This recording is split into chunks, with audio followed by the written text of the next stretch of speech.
As ruas de paralelepípedos de Ouro Preto reluziam com a chuva fina que caía naquela tarde de domingo. Do alto da janela de minha casa na rua direita, eu observava o movimento dos fiéis saindo da igreja de Nossa Senhora do Pilar. Quantas vezes eu havia estado entre eles, de braços dados com Carlos Eduardo, exibindo nossa família perfeita para toda a sociedade mineira. Hoje, aos 75 anos, recordo com clareza cada detalhe daquela vida que construí com tanto esmero e que, em questão de dias, desmoronou como um castelo de cartas. Em 1972, eu era Renata Campos, a esposa dedicada de Carlos Eduardo Mendonça, contador respeitado do Banco do Brasil, filial de Ouro Preto. Nosso casamento, arranjado pelas famílias quando eu tinha apenas 17 anos, parecia, aos olhos de todos, um exemplo a ser seguido. Tínhamos uma casa bonita próxima ao centro histórico, 2 filhos adoráveis, Pedro, de 6 anos, e Mariana, de 4, e uma vida social ativa entre a elite local. "Renata, você é uma mulher de sorte", dizia-me Dona Jurema, esposa do farmacêutico, enquanto tomávamos chá nas tardes de quarta-feira. "Carlos Eduardo é um homem íntegro, trabalhador, e vocês formam uma família linda." Eu sorria e concordava, repetindo para mim mesma que deveria ser grata. Afinal, o que mais uma mulher poderia desejar naquela época? Meus dias eram preenchidos com afazeres domésticos meticulosamente executados, o café da manhã pronto às 6h30, o uniforme dos filhos sempre impecável, o almoço servido pontualmente ao meio-dia, quando Carlos Eduardo retornava do banco, as aulas de piano de Mariana às terças e quintas, o catecismo de Pedro aos sábados. Minha vida era uma sequência de rituais tão bem ensaiados que, às vezes, eu me pegava movendo-me automaticamente, como uma boneca de corda em uma caixa de música. Enquanto encerava o assoalho de madeira da sala ou passava as camisas de linho de Carlos Eduardo, uma voz distante dentro de mim questionava se havia algo além daquela rotina. "Você está devaneando de novo, Renata?" A voz grave de Carlos Eduardo me despertou de mais um momento de reflexão enquanto eu bordava na varanda. "Os botões do meu paletó azul marinho estão frouxos. Preciso dele para a reunião com o gerente regional amanhã." "Sim, querido. Vou costurá-los agora mesmo", respondi prontamente, guardando meus pensamentos inquietos para mim mesma. Foi naquele mesmo mês de maio que a nova professora chegou à Escola Central de Ouro Preto. Beatriz Viana, vinda de Belo Horizonte, trouxe consigo ares de modernidade que causaram frisson na pacata cidade colonial. Seus vestidos mais curtos, o cabelo solto com franja à moda de Leila Diniz, e principalmente suas ideias sobre a educação das mulheres logo se tornaram assunto nos círculos sociais que eu frequentava. "Dizem que ela é separada", cochichou Dona Eunice durante uma reunião de mães na escola. "E mesmo assim conseguiu o cargo de professora de português. Os tempos estão mudando, não é mesmo?" As outras senhoras balançaram a cabeça em desaprovação, mas algo naquela história despertou minha curiosidade. Uma mulher separada, independente, trabalhando em uma posição respeitável. Era um conceito tão distante da minha realidade que parecia quase fictício. Na primeira reunião escolar em que conheci a professora Beatriz, fiquei impressionada com sua postura. Ela falava com convicção sobre métodos pedagógicos modernos e a importância de incentivar tanto meninos quanto meninas a desenvolverem pensamento crítico. "Seu filho Pedro tem um potencial incrível para a escrita", comentou Beatriz comigo. "E a pequena Mariana demonstra uma aptidão notável para a matemática. Vocês devem encorajá-la nessa área." "Matemática?" questionei surpresa. "Mas isso não é mais adequado para meninos?" O olhar que Beatriz me lançou continha uma mistura de compaixão e determinação que me deixou desconfortável por dias. "Senhora Mendonça, não existem disciplinas para meninos ou meninas. Existem mentes brilhantes que merecem ser cultivadas, independentemente de gênero." Aquelas palavras ecoaram em minha cabeça por semanas, enquanto eu continuava minha rotina impecável de dona de casa. O que eu não sabia era que, enquanto eu repensava meus valores sobre a educação de minha filha, Carlos Eduardo estava tecendo seus próprios planos, que mudariam para sempre o rumo da minha existência. Foi numa quinta-feira chuvosa que meu mundo desabou. Pedro havia ficado na escola para um ensaio da festa junina e eu decidira buscá-lo mais cedo devido ao temporal que se formava. Chegando à escola central, a secretária informou que os ensaios haviam terminado antes pelo mau tempo e que meu filho provavelmente estaria na sala da professora Beatriz, que costumava ficar com alguns alunos enquanto aguardavam os pais. O corredor vazio ecoava meus passos apressados. A porta da sala estava entreaberta e foi então que os vi. Carlos Eduardo e Beatriz em um abraço que não deixava dúvidas sobre a natureza de seu relacionamento. Recuei instintivamente, sentindo como se o chão tivesse desaparecido sob meus pés. Pedro não estava ali. Descobri depois que já havia sido buscado por Dona Clélia, nossa vizinha, a pedido do próprio Carlos Eduardo. Voltei para casa encharcada, não apenas pela chuva, mas por um dilúvio de emoções que nunca havia experimentado. Raiva, humilhação, medo e, surpreendentemente, uma pontada de libertação que não conseguia compreender completamente. Quando Carlos Eduardo chegou em casa naquela noite, mais tarde que o habitual, eu já havia colocado as crianças para dormir. "Precisamos conversar", disse eu, com uma firmeza na voz que não reconheci como minha. O que se seguiu foi uma confissão entrecortada por justificativas vazias. Sim, ele e Beatriz estavam tendo um caso. Sim, já durava alguns meses. Não, ele não pretendia terminar o casamento. Afinal, o que diriam as pessoas? E eu era uma excelente mãe e dona de casa. "Você não entenderia, Renata. É algo além do nosso mundo doméstico", disse ele com desdém. "Beatriz tem ideias, ambições. Conversamos sobre literatura, política. Você é apenas uma dona de casa que nunca saiu de Ouro Preto. O que você entenderia do mundo lá fora?" Aquelas palavras ditas com tanta naturalidade me atingiram como um tapa. Pela primeira vez em 8 anos de casamento, enxerguei Carlos Eduardo como ele realmente era. Não o marido perfeito que eu acreditava ter, mas um homem medíocre escondido atrás de uma fachada de respeitabilidade. "Vou dormir no quarto de hóspedes hoje", anunciou ele como se me fizesse um favor. "Amanhã você estará mais calma e poderemos fingir que esta conversa nunca aconteceu. É o melhor para as crianças." Naquela noite, não consegui dormir. Sentada na varanda dos fundos, observando a chuva diminuir gradualmente, eu revisitava cada momento do meu casamento, percebendo como havia me anulado completamente para ser a esposa que Carlos Eduardo e a sociedade esperavam. Nunca havia questionado meu papel, nunca havia sonhado com algo diferente, até agora. Na manhã seguinte, preparei o café como sempre fazia, vesti as crianças para a escola e sorri quando Carlos Eduardo saiu para trabalhar como se nada tivesse acontecido. Mas algo havia mudado dentro de mim. Uma semente havia sido plantada. Depois de deixar Pedro e Mariana na escola, não voltei imediatamente para casa. Meus passos me levaram até a biblioteca municipal, um lugar que raramente frequentava. Caminhei entre as estantes, tocando lombadas de livros, sentindo o cheiro de papel antigo e possibilidades. Foi ali que encontrei Dona Clélia, mergulhada em uma pilha de livros didáticos. Dona Clélia era uma figura conhecida em Ouro Preto. Professora aposentada que perdera o marido há muitos anos, vivia sozinha em uma casa repleta de livros próxima à nossa. As pessoas a respeitavam, ainda que a considerassem um pouco excêntrica por sua independência incomum para uma senhora de idade. "Renata, que surpresa encontrá-la aqui!" exclamou ela com um sorriso genuíno. "Estava justamente pensando em vocês.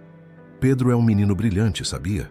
Ontem, enquanto esperávamos você, ele me contou uma história que inventou. Tem uma imaginação fértil." Sentei-me ao seu lado subitamente tomada por uma emoção inexplicável. Antes que pudesse me conter, as lágrimas começaram a cair e, entre soluços, contei-lhe tudo que havia descoberto.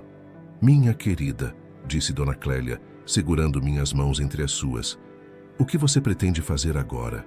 A pergunta me pegou de surpresa. Fazer? Eu nunca havia considerado que existiam opções. O divórcio era praticamente impensável em nossa pequena cidade conservadora, especialmente para uma mulher sem formação ou renda própria. "Eu não sei", confessei. "O que uma mulher como eu poderia fazer?"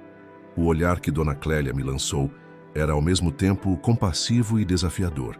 Uma mulher como você, Renata, pode fazer o que quiser.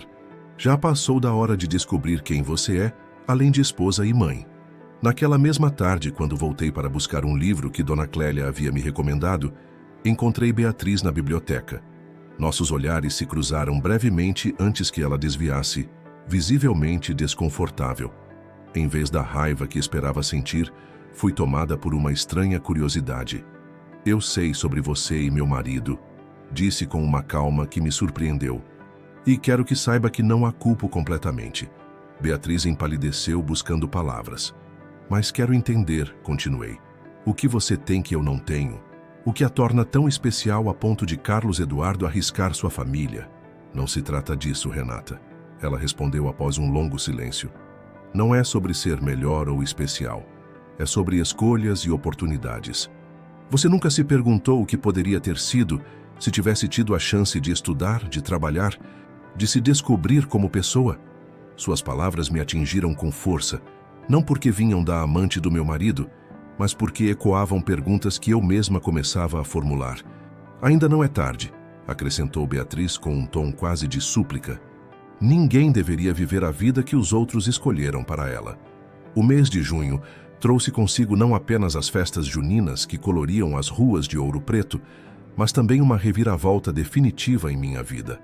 Carlos Eduardo anunciou durante o jantar, com uma frieza calculada, que Beatriz estava esperando um filho dele. A notícia, embora dolorosa, não me surpreendeu tanto quanto deveria. Vou me mudar temporariamente para um apartamento no centro, disse ele, evitando meu olhar.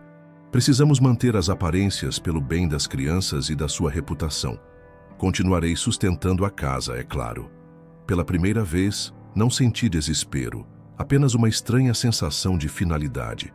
Era como se um longo e tortuoso capítulo de minha vida estivesse sendo encerrado, dando lugar a uma página em branco que, apesar de assustadora, também era plena de possibilidades. Não será necessário, respondi com uma serenidade que o deixou visivelmente surpreso. Você pode ficar com sua nova família. Quanto a mim e às crianças, daremos um jeito. As 2 semanas seguintes foram um turbilhão. Carlos Eduardo saiu de casa, levando metade dos móveis e deixando para trás apenas uma pequena quantia que mal daria para 3 meses de despesas. A notícia de nossa separação espalhou-se rapidamente pela cidade, trazendo consigo olhares de pena, cochichos nos cantos da igreja e o afastamento gradual de quase todos que considerávamos amigos. É sempre assim, comentou Dona Clélia quando a encontrei na feira de domingo, ajudando-me a escolher verduras mais baratas. As pessoas temem que a desgraça seja contagiosa. Mas não se preocupe, isso passa. Dona Clélia tornou-se meu porto seguro naqueles dias tumultuados. Foi ela quem me ajudou a elaborar um plano para retomar meus estudos, abandonados quando me casei aos 17 anos. 3 vezes por semana, após colocar as crianças na cama, eu caminhava até sua casa para estudar para o supletivo do ginásio. Você tem uma mente privilegiada, Renata, dizia-me ela enquanto corrigia meus exercícios de matemática. Uma pena que tenha ficado adormecida por tanto tempo. As noites de estudo eram exaustivas. Depois de um dia inteiro cuidando da casa e das crianças, e agora fazendo pequenos trabalhos de costura para complementar o pouco dinheiro que Carlos Eduardo enviava, meus olhos frequentemente pesavam sobre os livros. Mas algo dentro de mim havia despertado. Uma determinação feroz que nem eu mesma sabia possuir. Minha primeira vitória veio 3 meses depois, quando consegui um emprego como auxiliar na secretaria da escola, onde Pedro e Mariana estudavam. O salário era mínimo, mas representava meu primeiro passo rumo à independência financeira. Além disso, o diretor, sensibilizado com minha situação, permitiu que meus filhos continuassem estudando com mensalidades reduzidas. Você está diferente, mamãe, observou Pedro uma noite, enquanto eu verificava seu dever de casa depois de um longo dia de trabalho e estudos. Parece mais feliz. Suas palavras me pegaram de surpresa. Feliz não era exatamente como eu me descreveria naquele momento. Exausta, ansiosa, sobrecarregada, sim. Mas, pensando bem, havia uma nova energia dentro de mim.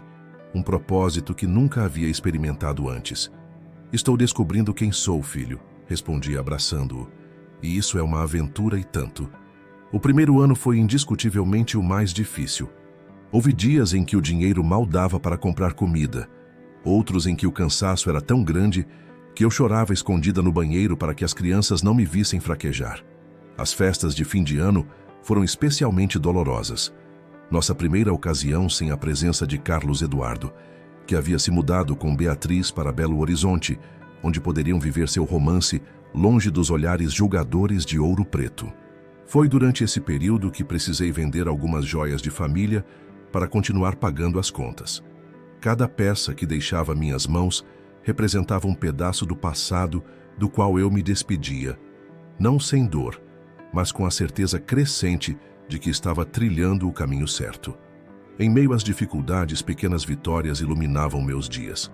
A conclusão do supletivo ginasial, a promoção para auxiliar de biblioteca na escola, o reconhecimento dos professores pelo meu empenho e dedicação.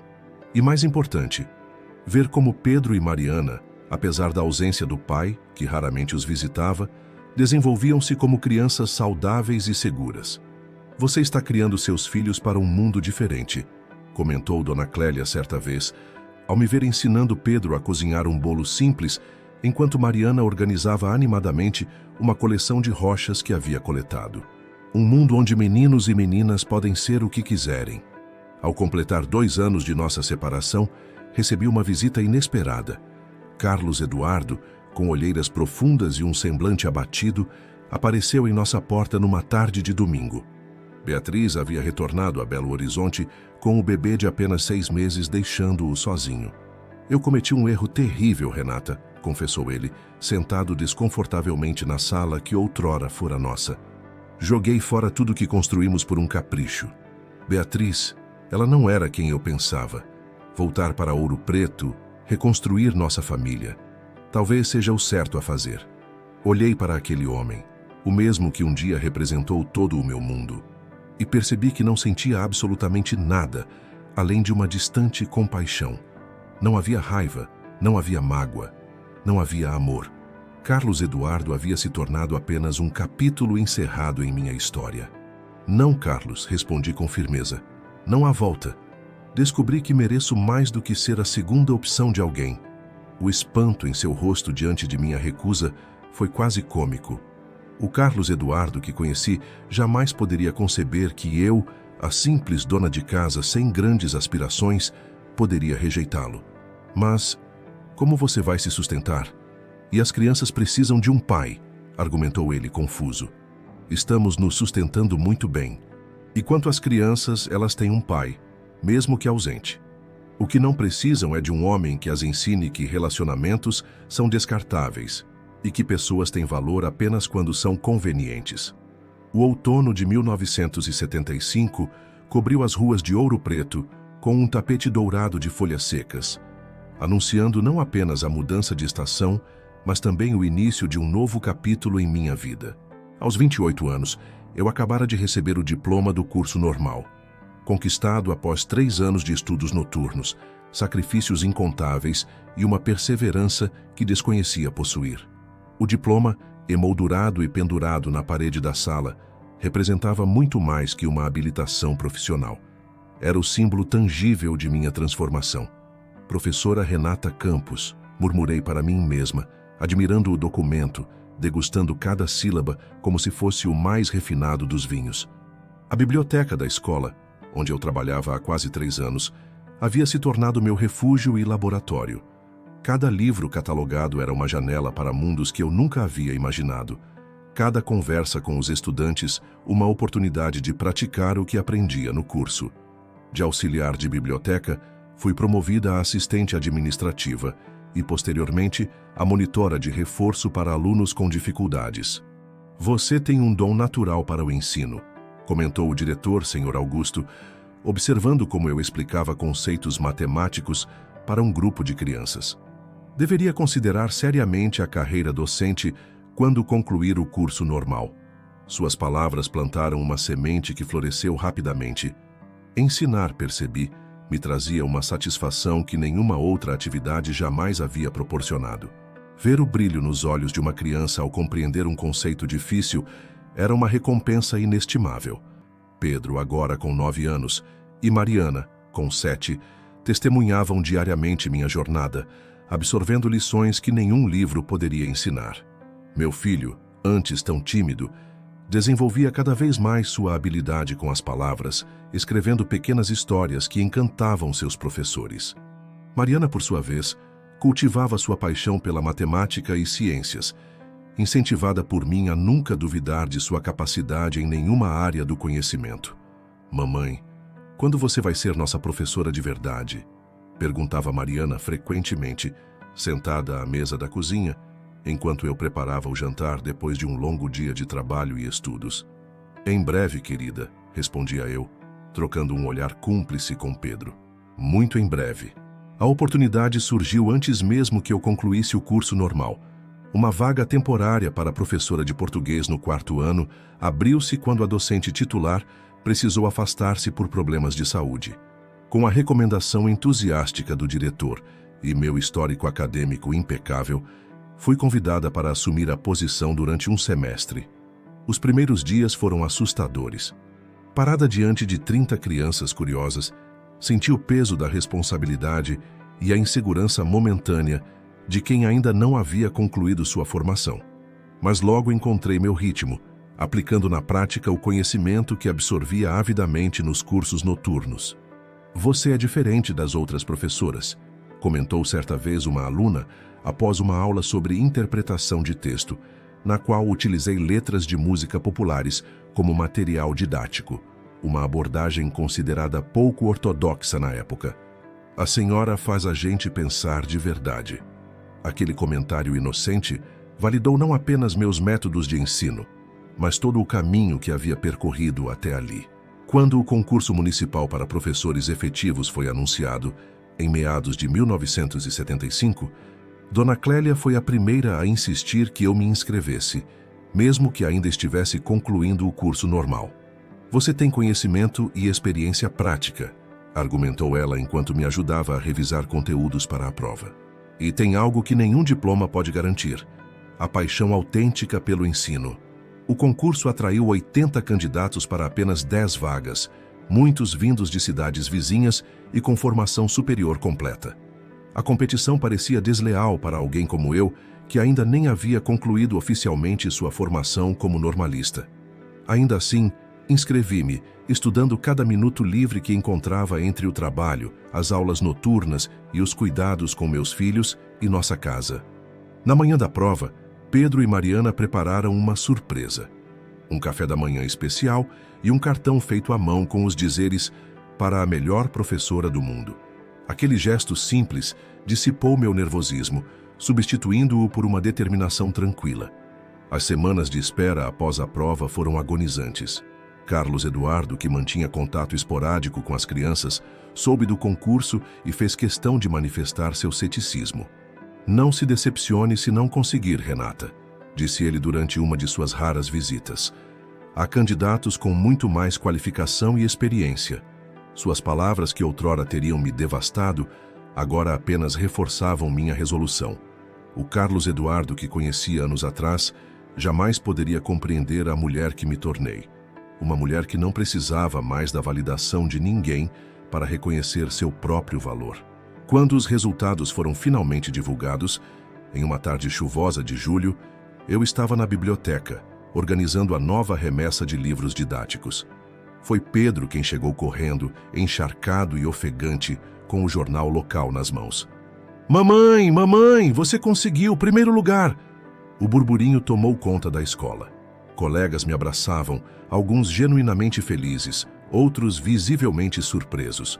O diretor, com um sorriso de satisfação, foi o primeiro a me parabenizar formalmente. "Renata Campos, primeira colocada entre 80 candidatos", anunciou ele para todos que estavam presentes. "Esta é a prova de que determinação e talento verdadeiro sempre encontram seu caminho." Aquela conquista não representava apenas estabilidade financeira e reconhecimento profissional. era a consagração de uma jornada de autodescoberta e reinvenção. A mulher que um dia acreditou ser apenas uma dona de casa havia se transformado na educadora mais bem avaliada de sua cidade. Nos anos que se seguiram, construí uma carreira respeitável no magistério público. Minhas abordagens inovadoras para o ensino de literatura e gramática tornaram-se referência em Ouro Preto e região. Mais tarde, concluí a Faculdade de Letras em Belo Horizonte, viajando aos finais de semana para assistir às aulas presenciais. Pedro e Mariana cresceram observando uma mãe que não apenas ensinava a importância da educação, mas que vivia esse valor diariamente. Meu filho tornou-se jornalista e escritor, enquanto Mariana seguiu o caminho das ciências, formando-se em engenharia, uma carreira ainda incomum para mulheres naquela época. Carlos Eduardo? Ele nunca se recuperou completamente do abandono de Beatriz. Voltou para Ouro Preto anos depois, trabalhando no mesmo banco até sua aposentadoria. Ocasionalmente, cruzávamos nas ruas estreitas da cidade, trocando apenas acenos distantes. Dois estranhos que um dia compartilharam uma vida. Hoje, aos 75 anos, olho para o caminho que trilhei e reconheço que aquelas palavras cruéis que Carlos Eduardo me disse naquela noite fatídica, "Você é apenas uma dona de casa", foram paradoxalmente o maior presente que recebi.